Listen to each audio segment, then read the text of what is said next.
Another war story of Dad's from the Solomons, one of the Solomons.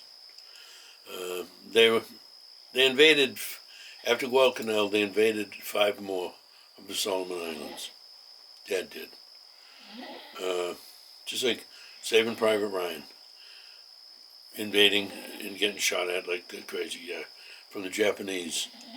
Yeah, not a good time. And on one of the islands, he says he got off the landing craft in the water.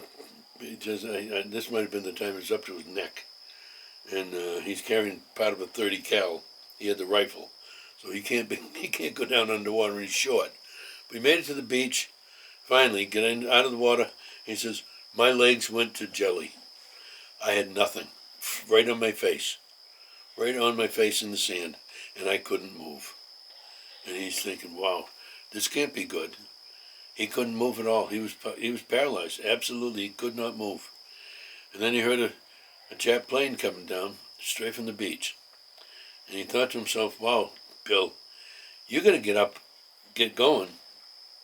There's some people that are counting on you for their lives. So he was able to stand up and yell to his guys, get in the jungles. And they ran for the jungles, and the Japs strafed the beach. And even turned around and came back, but they were in the jungle then, so they were okay. But he said, my legs went, I had nothing there, absolutely nothing. But all of a sudden, training kicked in, you got to get going.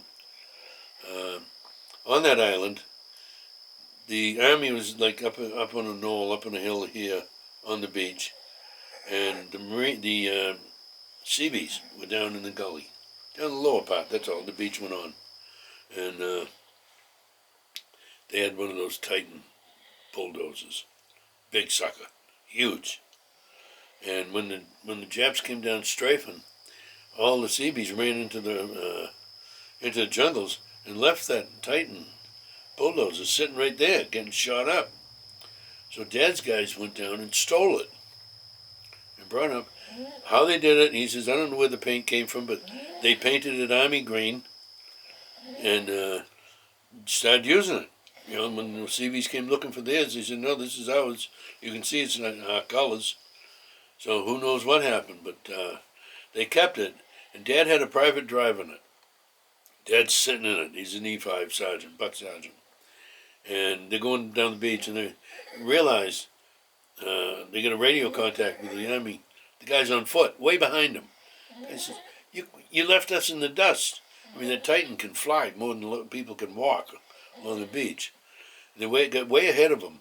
So they're going to turn around and wait, and come back to be with the foot soldiers. And the pillbox, the Japanese pillbox, opened up on the right-hand side from the beach. So Dad told his kid, get this thing around, face that thing, and get the blade up in front of us, will you? So the kid did that, and he goes, now what? He says, we'll drive right up onto it. And Dad was smart. He said, you keep the blade up, drive right up onto the pillbox, and the weight of that Titan just went, whoosh, flattened it right down.